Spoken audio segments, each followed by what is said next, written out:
Graça e paz, abençoados. Voltando aqui, o grande arquiteto do universo, parte 10. Vamos prosseguir na parte 10. Então, o irmão Paulo parou no livro de Atos, falávamos sobre a cura do coxo, né? Atos capítulo 3, você pode ler comigo, Atos capítulo 3, do verso 1 em diante. Diz assim, vou fazer a leitura aqui junto com vocês. E Pedro e João subiram junto ao templo na hora da oração, da oração, a nona. E era trazido um homem que desde o seu ventre, da sua mãe, era coxo, o qual todos os dias punha a porta do templo, chamada Formosa, para pedir esmola aos que entravam no templo. O qual, vendo Pedro e a João, que ia entrando no templo, pediu que lhe desse uma esmola. E Pedro com João, fitando os olhos nele, disse: olha para nós. E olhou para eles, esperando receber deles alguma coisa. E disse Pedro: não tenho prata nem ouro, mas o que eu tenho, isso eu te dou. Em nome de Jesus Cristo, o Nazareno, levanta e anda. E tomando-o pela mão direita, o levantou, e logo seus pés e artelhos se firmaram. E saltando ele, pôs-se em pé e andou, e entrou com eles no templo, andando e saltando e louvando a Deus. E todo o povo viu andar e louvar a Deus. E conheciam-no, pois era ele que se assentava a pedir esmola à porta da Formosa do templo. Ficaram cheios de pasmo e assombro pelo que lhe acontecera. Então, abençoados, nós, o canal Luz da Graça, procuramos trazer a palavra do Pai a vocês da melhor forma possível, com a maior clareza possível. Então, observando aqui sobre a palavra, o irmão Paulo pôde observar o porquê e a resposta do porquê que muitos não são atendidos por Deus na sua oração. Primeiro ponto que nós falamos nos vídeos abaixo, nessa série, é por causa da incredulidade. Segundo ponto é porque pedem a Deus com exaltação, para satisfação do próprio ego, como está no livro de Tiago. Pedis e não recebeis, porque pedis mal, como Jesus falou. E Tiago diz, vocês pedem para o vosso próprio deleite. Então, é necessário que aquele que peça a Deus não peça para o próprio deleite, para o próprio ego. Quando existe a incredulidade, a exaltação humana, que é para satisfazer o próprio ventre da pessoa, o ego dela, as vontades, né? As vaidades humanas, Deus não vai atender. E tem mais outro ponto. Aqui nós vemos que o pedido deve ser segundo a vontade de Deus. Porque tudo que pedires ao Pai em meu nome, isto farei a fim de que o Pai seja glorificado no Filho. Jesus falou. Mas temos que pedir a Deus segundo a sua vontade. Segundo a sua vontade. Então, a palavra é bem clara. E aqui Pedro e João, eles, quando o coxo pediu a ele a esmola lá, eles usaram a seguinte palavra: ouro e prata nós não temos aqui, não estamos revestidos de condição humana, não estamos capacitados da condição humana, que era o dinheiro, que era o material. Não estamos aqui diante de você com capacidades humanas, não temos ouro e nem prata. Então eles estavam despidos da capacidade humana, do financeiro, do material. Mas eles disseram: o que temos, nós vamos dar o que temos dentro de nós. O que temos, isso te damos. Eles botaram para fora aquilo que havia dentro deles. Eles trouxeram de dentro para fora, para a vida daquele coxo, aquilo que eles tinham dentro. Eles estavam dizendo ali, em outras palavras, que a riqueza deles era interior. Ouro e prata não temos, mas a nossa riqueza, ela está dentro de nós. A bolsa deles, o cofre deles, a urna deles era do lado de dentro. Do lado de dentro é que estava a riqueza espiritual. Eles falaram: em nome de Jesus Cristo, o Nazareno, levanta e anda. Ouro e prata não temos, mas vamos tirar de dentro de nós o que temos, tirando de dentro deles. O que nós temos, isso te dou.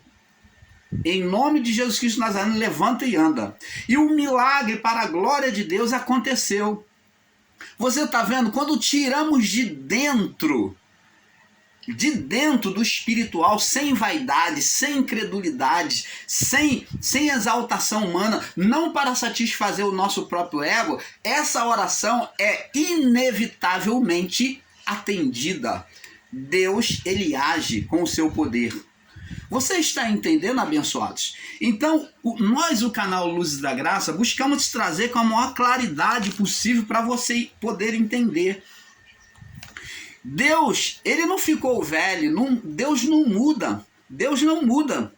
Deus não ficou fraco, não ficou velho, mas simplesmente é a incredulidade dos homens é que impede, entendeu? Do poder de Deus atuar. Agora vamos ver aqui que o grande Criador do universo, olha o que diz aqui no livro de Salmos 90. Vamos para Salmos 90.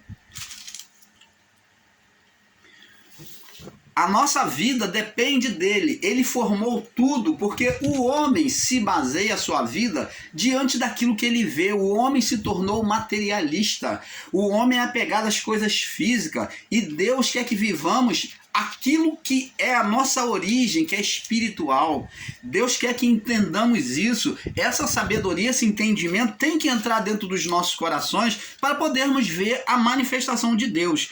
Olha o que diz aqui,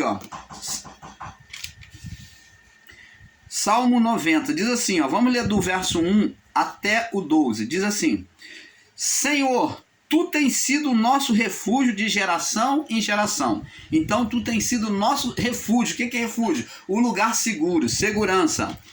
Antes que os montes nascessem, que houvesse montes, né? Que é o lugar que eles buscavam, os judeus buscavam para a segurança contra os seus inimigos. Lembra que Davi disse: eleva os meus olhos para os montes, no plural. De qual deles que vai me vir o socorro?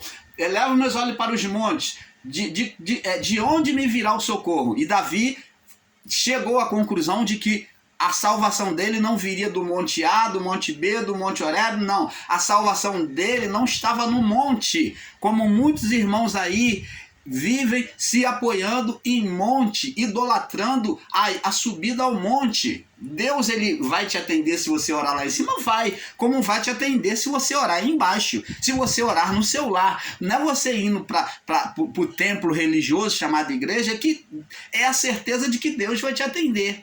Deus te atende em casa, te atende no monte, em qualquer lugar. Mas também o irmão Paulo não pode estar aqui lutando e generalizando, dizendo que o monte é maldição, que Deus não vai te atender no monte. É claro que vai. Deus te atende em qualquer lugar. Mas o irmão Paulo ensina para vocês que não se pode idolatrar a subida ao monte, o monte como santo. Porque quem opera é o que está dentro de nós, como Pedro e João falou.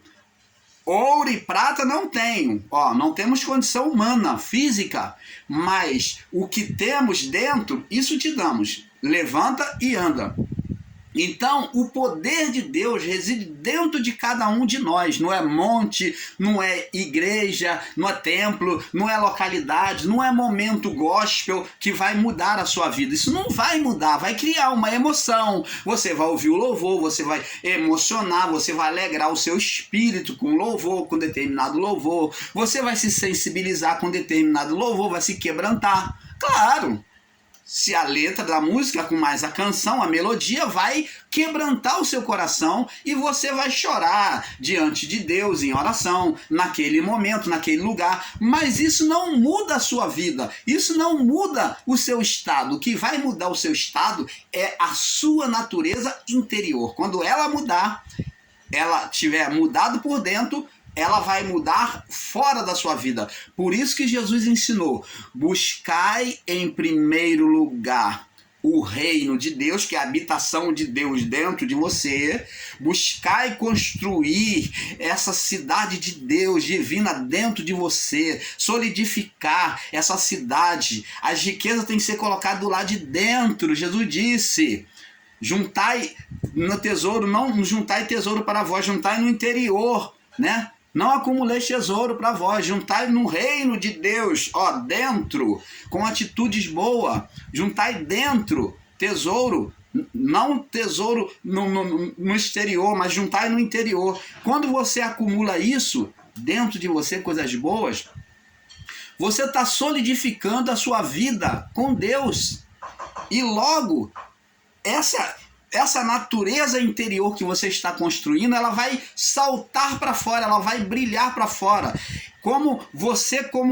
Agora como uma árvore, como uma semente que está dentro de você, que é a manifestação de Deus, o reino de Deus, ela vai frutificar no exterior. Jesus disse: não pode a árvore boa produzir fruto mau. Se você está vivendo uma comunhão com Deus, uma felicidade de estar em Deus, de obedecer a Deus, ao Criador, é claro que essa semente que está dentro de você vai frutificar, vai crescer tamanho e vai frutificar coisas boas. Não pode a árvore má produzir frutos bons. Não se colhe uvas de espinheiro, nem figo de abrolhos. Jesus se admirou com a atitude dos fariseus, os religiosos, de falar coisas boas. Ele disse: como pode vocês que têm um interior mau produzir frutos bons? Quem vos ensinou?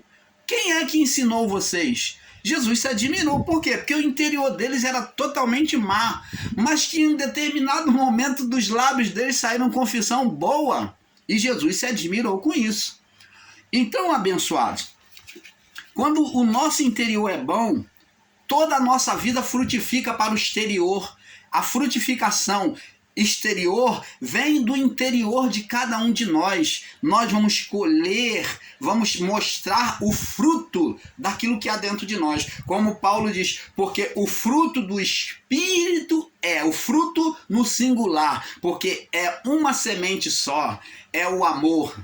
E esse amor, que é a manifestação de Deus no interior, ele traz várias manifestações: mansidão, domínio próprio, temperança, alegria, paz, e assim vai. Então, uma única semente, que é o amor divino, quando ela está plantada dentro de nós, ela frutifica várias manifestações divinas por meio da nossa vida.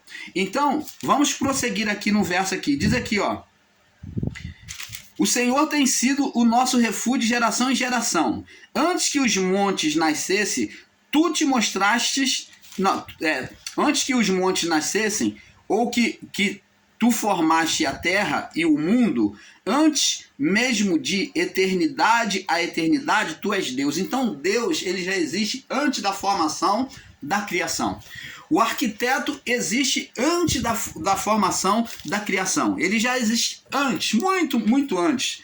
Então, ele diz assim: tu reduzes o homem à servidão e dizes: tornai-vos filhos. Ó, tu reduzes o homem à destruição. Me perdoe, eu li errado. Tu reduzes o homem à destruição e dizes: destruição do quê? Tu reduzes o homem à destruição. Explica, irmão Paulo. O verso aqui está mostrando a morte física do homem, que o homem foi reduzido a um dia morrer no corpo. Tu reduzes o homem à destruição e dizes, olha o que ele diz ao homem: tornai-vos filho dos homens. Então ele reduz, ele leva o homem no seu tempo de vida a perecer, a morrer no corpo, e depois ele fala sobre a ressurreição do novo corpo. Então ele fala da ressurreição no novo corpo, e ele diz: tornai-vos, volta para mim, filho dos homens. Opa, que maravilha, né? Então, isto foi o que aconteceu com Lázaro, que ele demonstrou por Lázaro, que Lázaro morreu putrificado, já há 4 dias, já estava putrificado, e ele trouxe de volta. E na morte do nosso corpo também, ele nos traz de volta a vida. Por meio deste corpo, como semente, ele traz em um corpo transformado, um corpo agora incorruptível. Dizendo, tornai-vos, que é reviver, tornai-vos filho dos homens. E diz aqui no verso 4, vamos prosseguir, né? Nós estamos lendo Salmo 90, agora estamos no verso 4, né? Do 1 até o 12. Verso 4 agora.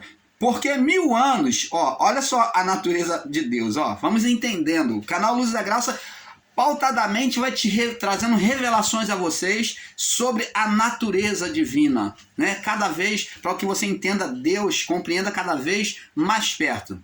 Diz assim, porque 1000 anos são aos teus olhos como o dia de ontem.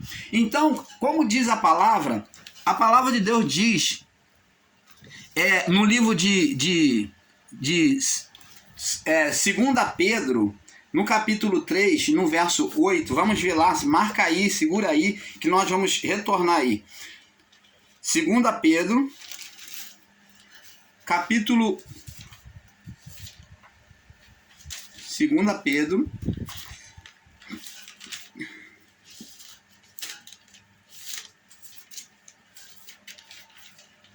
Num capítulo... capítulo 3, no verso 8. 2 Pedro, capítulo 3, no verso 8. Diz assim. Olha o que diz aqui.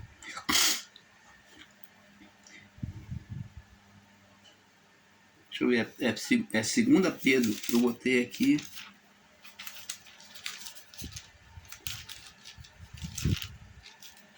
Segunda Pedro, capítulo 3, no verso... 2 Pedro, capítulo 3, no verso 8, diz assim: mas, amados, não ignoreis uma coisa, que um dia para o Senhor, um dia para o Criador, é como 1000 anos, e 1000 anos como um dia. Opa! Aí... vamos entendendo que aquilo que o irmão Paulo já explicou em determinados vídeos já, né? E já explicamos desde o início nessa série. Então, um dia para o Senhor é como 1000 anos, e 1000 anos como um dia. Quando Deus formou todas as coisas, Ele formou em quantos dias? 7 dias. Então, diz que em 6 dias Deus formou tudo. Em 6 dias ele formou todas as coisas, e no 7º dia ele descansou. Descansou porque Deus estava cansado de falar o haja? Não. Esse descansar representa para nós, para que nós tenhamos entendimento, representa contemplação. Descanso para Deus é contemplar, é ver as suas obras, é admirar, é um momento de descanso, de contemplação. É como aquele construtor que forma o edifício, e um belo dia depois ele vem contemplar, ele tira um dia só para contemplar a sua obra. Então, um dia de contemplação, que é o 7º dia, foi o dia de contemplação. Ele foi marcado para os judeus, nas leis mosaicas, né, como um dia, a partir da saída do Egito, como um dia de descanso para os judeus. Quem iria descansar eram os judeus, os trabalhadores, como hoje temos os nossos irmãos adventistas que descansam, né, no sábado, no 7º dia, para poder...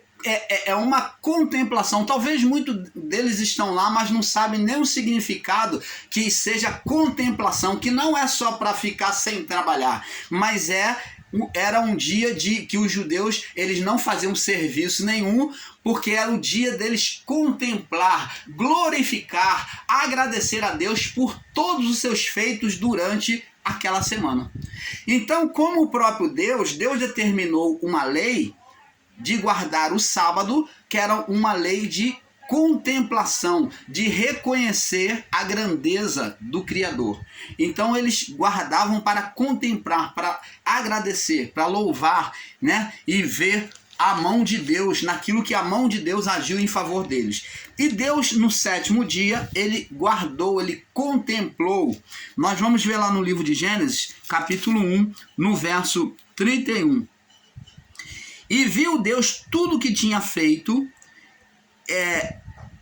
e eis que era muito bom, e foi tarde e manhã o sexto dia. Então no sexto dia ele acabou as suas obras na criação. Então ele agora no sétimo dia ele toma como contemplação. Por que que Deus instituiu o sábado como dia de contemplação para os judeus, para guardar o sábado, que os nossos irmãos adventistas até hoje guardam? Porque esse sábado ele tem a representação naquele que foi o construtor. Deus fez a contemplação no sétimo dia, mostrando a alegria e a satisfação com aquele que participou da construção, o grande arquiteto do universo. Quem foi esse grande arquiteto do universo que estava com Deus? O próprio Filho.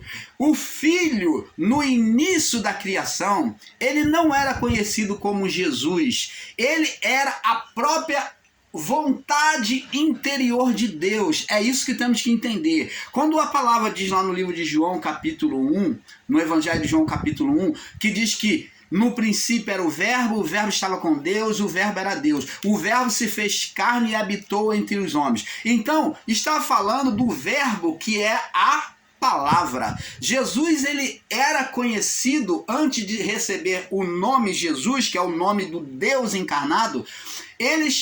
Deus expressa a nós que Jesus era o seu próprio fôlego, a sua própria voz, a sua própria autoridade. Então, Jesus, ele foi gerado, ele estava dentro do seu próprio Pai.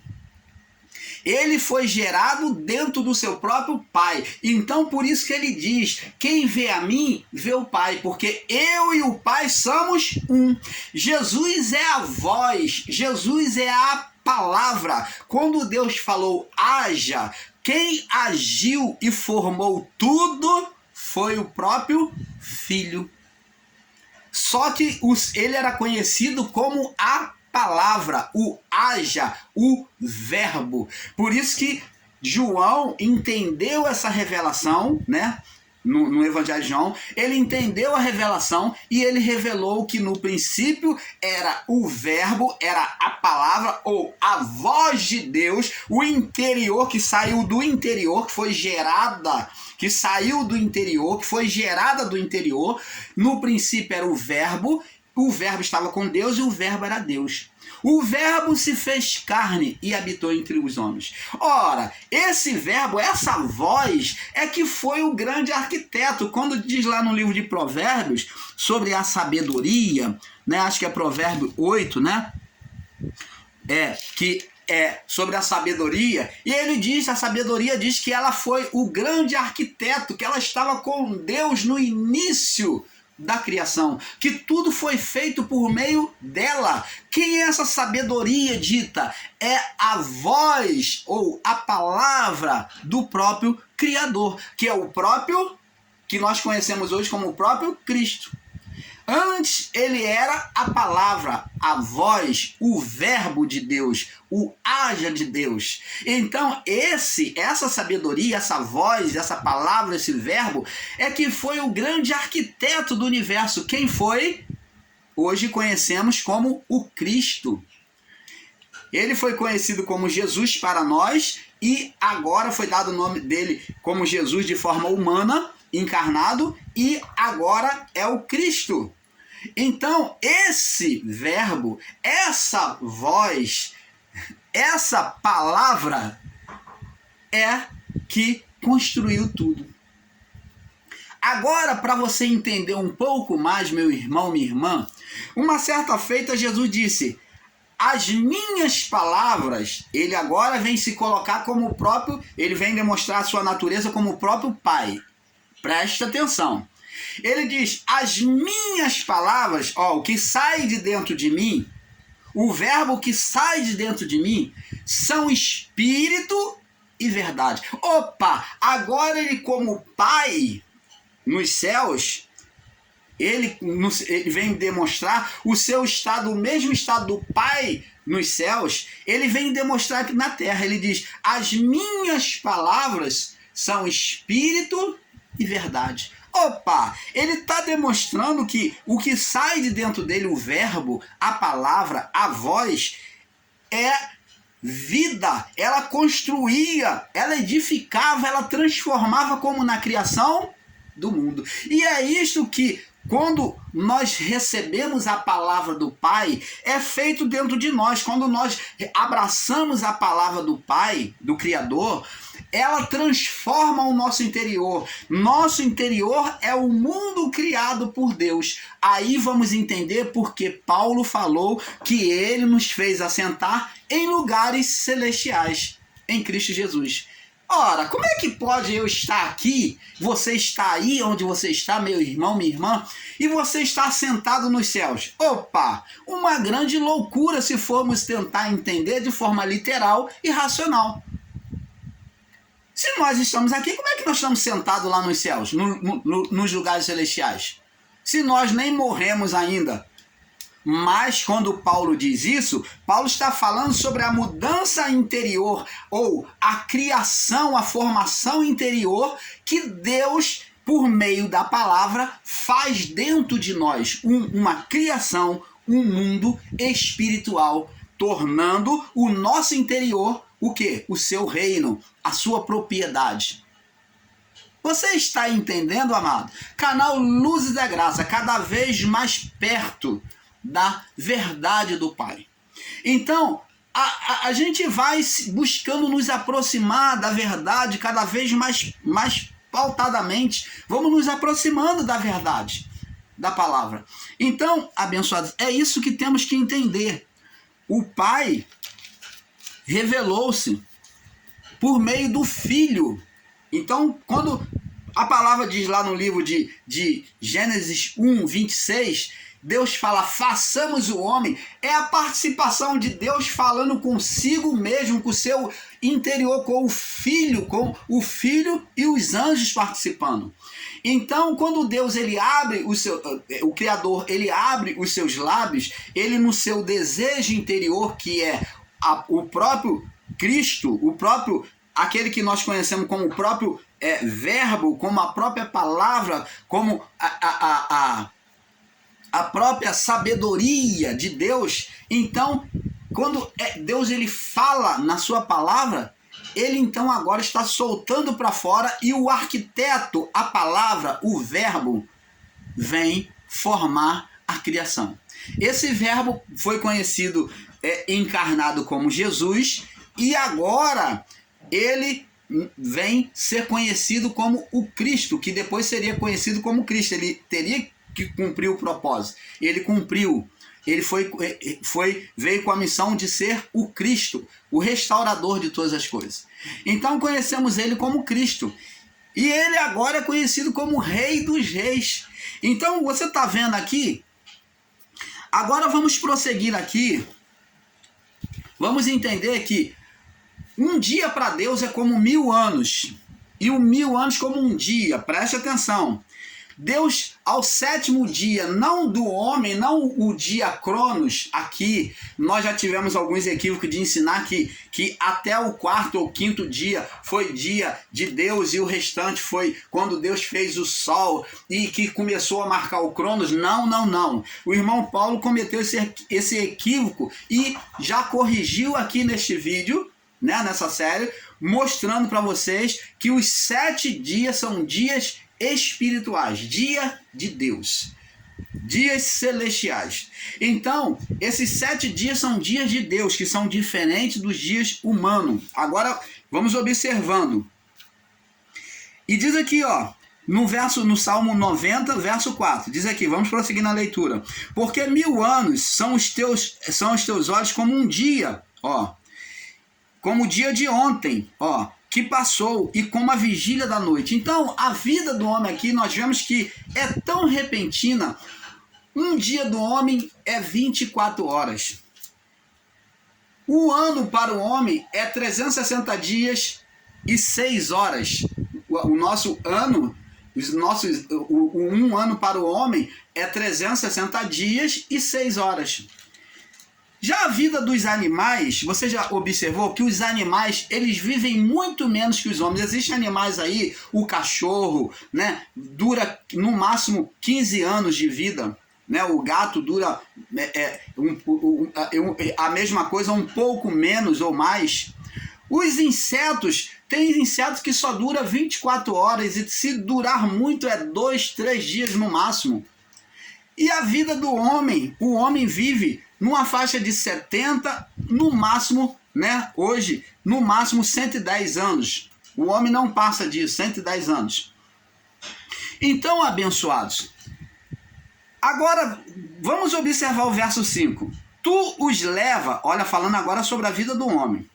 Tu os leva como corrente de água. Quem? O homem, né? A criatura. São como um sono. Ó, a nossa vida é como um sono, que você dormiu e logo vai despertar. Mas para nós é longo tempo. Mas nos céus não, a vida é longa, né? Nos céus é longa, né? Para um anjo, o anjo vê isso daqui como uma vida de inseto. Deus, por isso que Deus chamou o povo de Israel como um vermezinho de Jacó, que não dura um dia, nem metade de um dia. Vermezinho de Jacó. Por que vermezinho? Porque a vida é curta aos olhos de Deus. Mas nós achamos que vamos viver para sempre. E aí o homem tem a vaidade, né, de querer se apropriar das coisas, dos bens, né? Não observando que a vida é um sopro. Tu os leva como uma corrente de água, ó, são conduzidos como uma corrente de água, que passa, que vai. São como um sono, ó, que você deitou e logo despertou. Como um sono, de manhã, como sono, de manhã são como ervas que crescem. Então, de manhã, quando cresce a erva, ela tá bonita, tá verdinha, tá no broto, né? Ela vai, na tarde, depois ela vai dar a flor, à tarde ela vai dar a flor, e aquela flor, né, aquela erva, logo com o tempo se murcha na parte da tarde. Então vê o tempo de vida do homem, como é que aos olhos de Deus é como um tempo rápido, como a metade de um dia aos olhos de Deus. E de madrugada, de manhã são como uma erva que cresce, de madrugada floresce, ó, cresce, floresce, cresce, e à tarde corta-se e seca. Então você está vendo aqui como a nossa vida é um tempo curto diante do Criador do universo? Pois somos consumidos pela tua ira e o teu